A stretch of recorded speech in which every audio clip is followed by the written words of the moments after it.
The sound was barely there. A whisper of metal scraping across floorboards, then nothing. Riku froze, mid-step, toothbrush still in hand, eyes fixed on the floor just inside his door.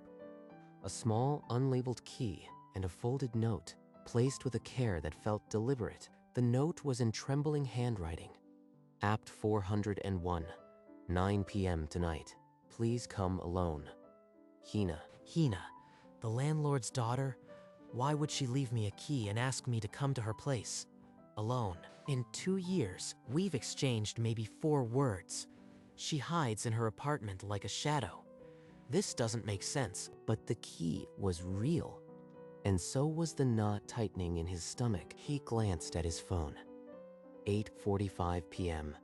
15 minutes to decide. I could just ignore it. Pretend it never happened, but then I'll never know why. He pulled on a jacket, pocketed the key, and opened his door. Whatever waited in 401 wouldn't be answered by standing still. The stairwell was narrow and old, each creak under his weight a countdown to 9 o'clock. I've never even had a proper conversation with her. 4 words in 2 years. What could she possibly need? He stepped onto the 4th floor landing. The single ceiling bulb cast a sickly yellow glow over the silent corridor. Apartment 401. The brass numbers were tarnished. The paint around the doorframe cracked with age. He reached into his pocket for the key, but before he could pull it out, the lock clicked from the inside. The door swung inward, and there she stood. Hina, in her cream cardigan, hands clenched white at her chest. Riku, you came. She looks like she's about to shatter. Her eyes, they're brimming with terror and something else. Hope? Please, come inside. I have to tell you something. Before he could answer, she stepped back, trembling, leaving just enough space for him to cross the threshold. The key stayed in his pocket. The door clicked shut behind him, and the silence of her apartment swallowed the hallway's tension whole. I am sorry for the note, for the secrecy. I didn't know how else to reach you. It's about my father. He hasn't been himself, not for a while. Your father? Mr. Takeda? But I see him almost every day. He seems fine. He's always been a little forgetful. But dementia? Are you sure? I am sure. He's forgotten tenants' names, where he puts money, even my mother's face some days. The words hung in the air, heavy and suffocating. Riku remembered the old man's gentle smile, the way he sometimes paused mid-sentence. I helped him carry groceries once. He called me by the wrong name. I laughed it off. I need help. Someone I can trust. And you are the only one I could think of. Please. Trust. The word landed with a weight Riku wasn't prepared for. But before he could respond, he saw her hands, trembling, white-knuckled on the edge of the table. He's been renting empty units for cash, off the books. I found out 2 months ago. The money just disappears. She slid a tattered ledger across the table, numbers scratched out, entries half finished, a record of a mine slipping. He doesn't remember the tenants. Some pay twice, some not at all. I am terrified someone will find out, and we'll lose the building. Riku pictured Mr. Takeda in the hallway, that vacant smile, greeting tenants who no longer existed. You helped him once. He dropped a grocery bag on the stairs, and you carried it all the way up. You didn't even know him. That's why I trust you. I need a witness, a strategist, someone to help me file the paperwork before it's too late. She's asking me to walk into a legal fire, and she's barely holding together. I need time. This isn't something I can agree to in one night. Give me a day. He stood, the chair scraping too loud in the quiet room, and walked to the door. The key in his pocket felt heavier than before. What am I supposed to do? This isn't my problem. But why do I feel like I can't walk away? Riku didn't sleep. Hina's words circled his mind like a needle skipping on a record, wreckage in a quiet voice. She's been carrying this alone? With a father who can't remember, and tenants who might report him. By morning, the question had become a splinter. Riku stepped into the hallway and froze. Tanaka-san, you are a few days early for rent, aren't you? Tanaka-san? That's not me. He thinks I am someone else. This is worse than I thought. Riku pulled out his phone and dialed Hina's number. She answered on the first ring. I'll help, but I am not a lawyer, Hina. We'll need to figure this out together. When can we talk? Tonight, I can explain more. Thank you, Riku. Thank you. He hung up and looked out the hallway window. There was no backing out now. This old man who can't remember. This girl who trusts me. I can't just watch them lose everything. That evening, Riku returned to apartment 401. The small table was buried under ledgers, bank statements, and Hina's tired eyes. Unit 302. He rented it to 2 people in the same month. Both paid envelope cash, but the ledger only shows 1 deposit. Double rented, cash vanished. Someone's been bleeding him dry while he can't remember. They cross-referenced bank statements. Cash deposits didn't match withdrawals, gaps that couldn't be explained by forgetfulness alone.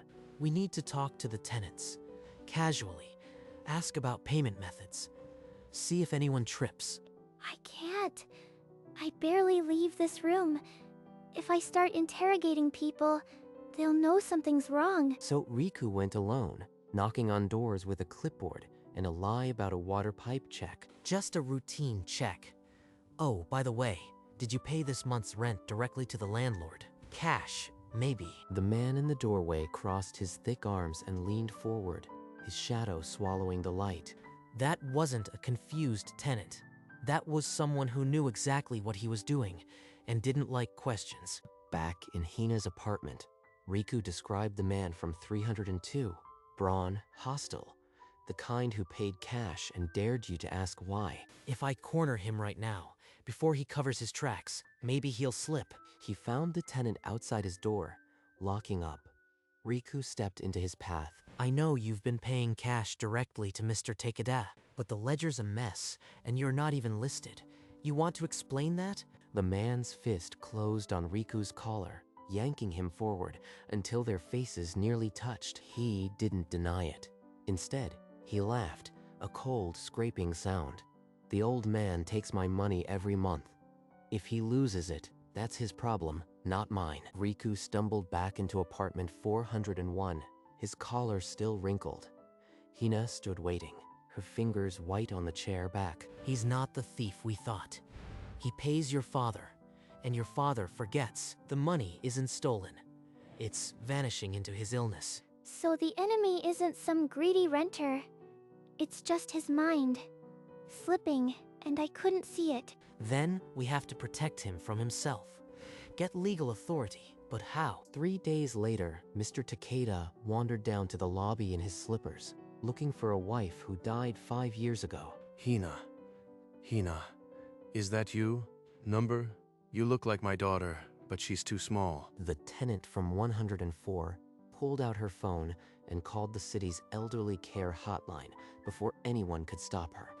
Ma'am, please hang up. I'll take care of him.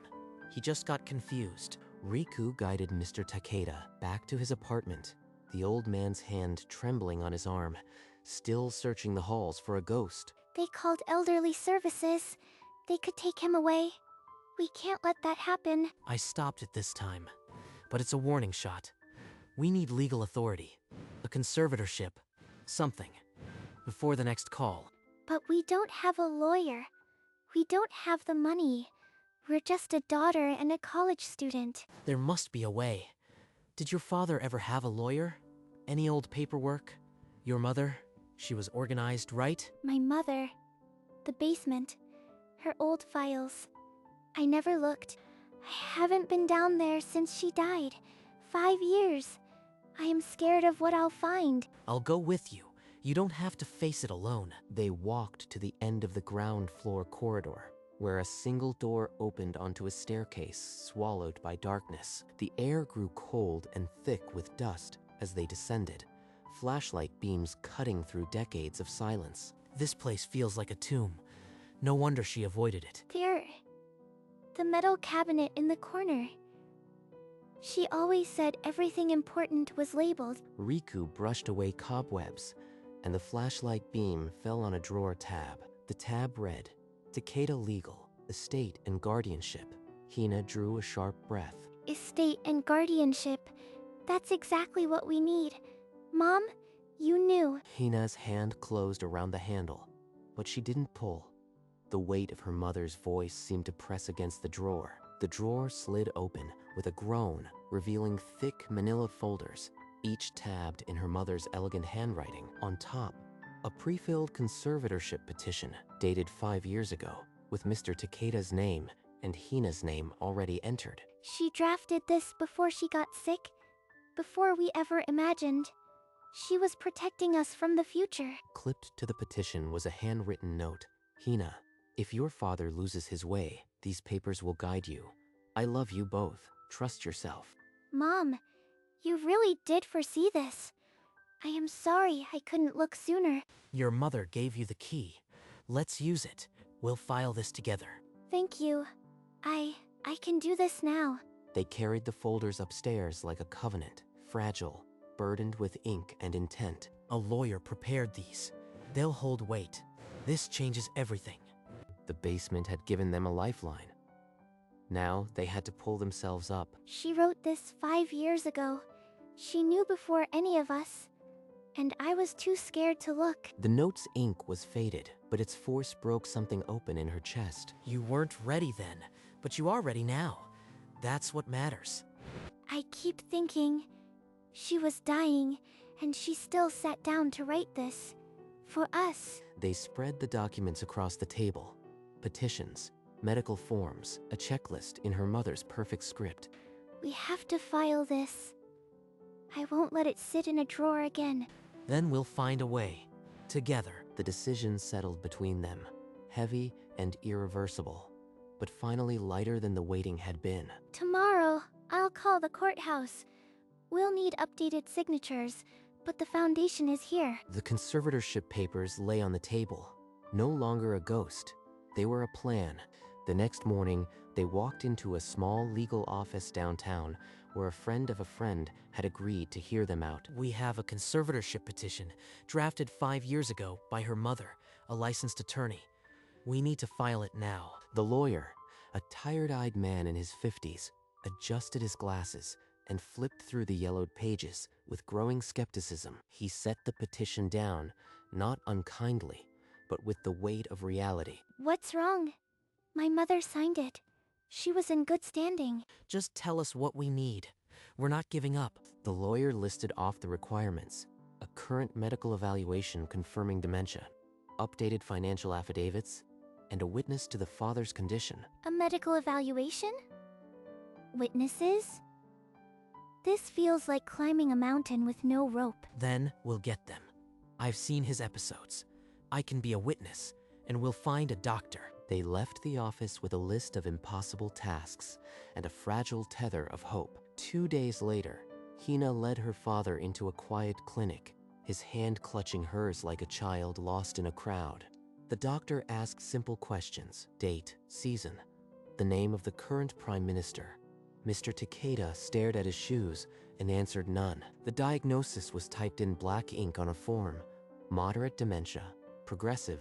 Hina's hand trembled as she received the paper. It's real, official. My father will never be the same. While Riku organized the medical report and financial records, Hina forced herself to knock on doors, collecting affidavits from longtime tenants. Medical check. Done. Affidavits. 4 written. 2 more promised. This folder is starting to feel like a weapon.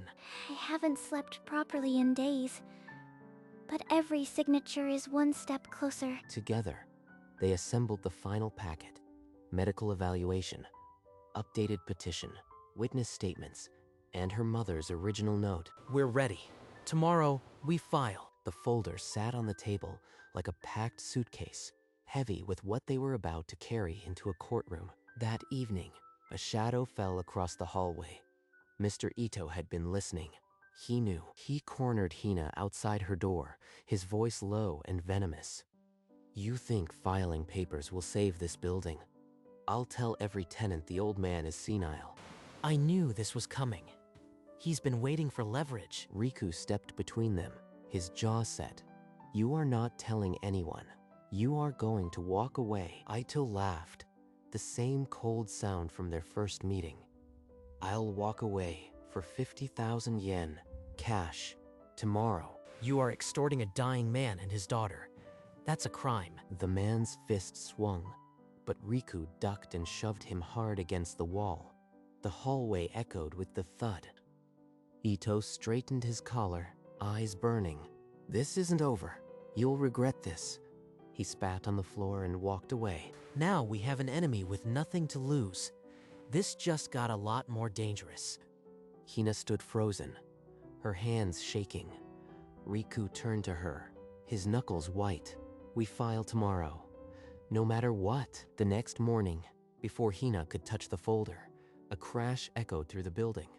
A heavy, sickening thud from upstairs. Riku found Mr. Takeda slumped against the kitchen counter, a shattered plate beside him, blood on his temple. Riku called the ambulance. Hina arrived moments later, still in her sleeping clothes, her face draining of color. I wasn't there. I should have been with him. This is my fault. At the hospital, a social worker with a clipboard pulled Hina aside. Her questions were gentle but sharp. Who cooks for him? Does he wander? Who manages his affairs? They want to take him. If I don't have legal authority, they'll put him in a state facility. She steadied herself and answered, The petition is being filed tomorrow. We have a doctor's evaluation and a lawyer. The woman raised an eyebrow but nodded. We file tomorrow, no later. I'll drive you to the courthouse myself. Tomorrow? I can't wait any longer. The folder was still on the table back home, but now it felt less like a suitcase and more like a life raft. That night, Riku dialed his university's registrar and spoke words he never thought he'd say. I am putting my semester on hold. If I fail these people, a diploma won't mean anything. You can't do that. Your studies, your whole future. I can't let you ruin it for us. You didn't ask. I chose. If I walk away now, I won't forgive myself. He pulled a bank envelope from his drawer, his tuition savings, and set it on the table between them. This covers the filing fee, and what's left for the lawyer. It's not a loan. It's an investment. By dawn, the final document was assembled. Every affidavit, the medical report, her mother's note, bound by a single metal clip. They walked into the courthouse just as the morning sun broke over the marble steps. We're here to file an emergency conservatorship petition for Takeda Kenji. The clerk stamped the envelope with today's date and placed it in the intake tray. A quiet click that felt like a heartbeat. 3 weeks bled into the cracks of the building. Each day a held breath, each night a rehearsal for what came next. Aito's whispers had reached a few tenants, but most had lived here for years. They knew Mr. Takeda. They signed statements, not complaints. Today's the day. I'm going to stand in front of that judge and finally tell the truth. The courtroom was small, wood-paneled, and smelled of old paper.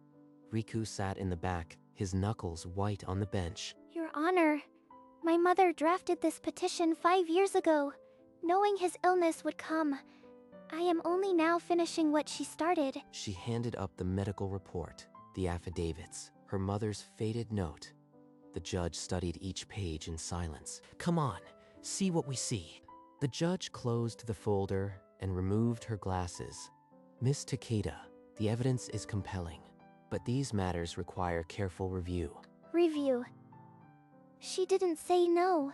She didn't say yes. The judge set a date for 1 week later. 1 week, the folder would sit on a desk, not in their hands. 7 days passed like a slow drip, and then the envelope arrived, thick and official, bearing the court's red seal. Hina tore it open on the landing, Riku standing just behind her, his breath caught. Conservatorship granted. I am my father's legal guardian. She did it. We actually pulled it off. She sank to the floor, the paper shaking in her grip. tears springing free, the first time without fear behind them. Daddy, I can protect you now. Hina, you look just like your mother right now. She'd be so proud. This is what all of it was for, this moment right here. Riku leaned against the wall, his eyes stinging.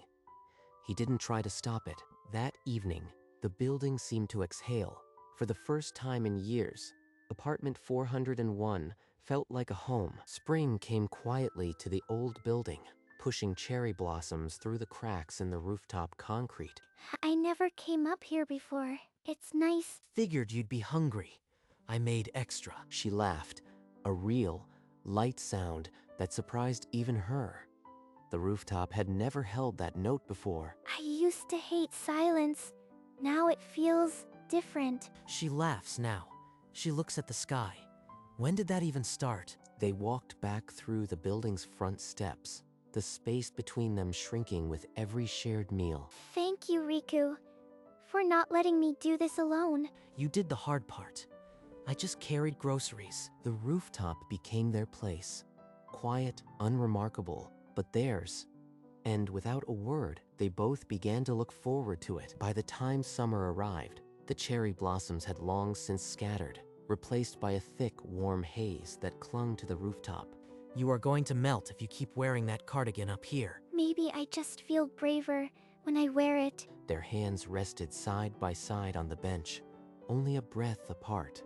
Riku's fingers twitched, then stilled. Just do it. She won't pull away, right? His fingers closed gently over hers, and the world didn't end. It started. He's warm, steady.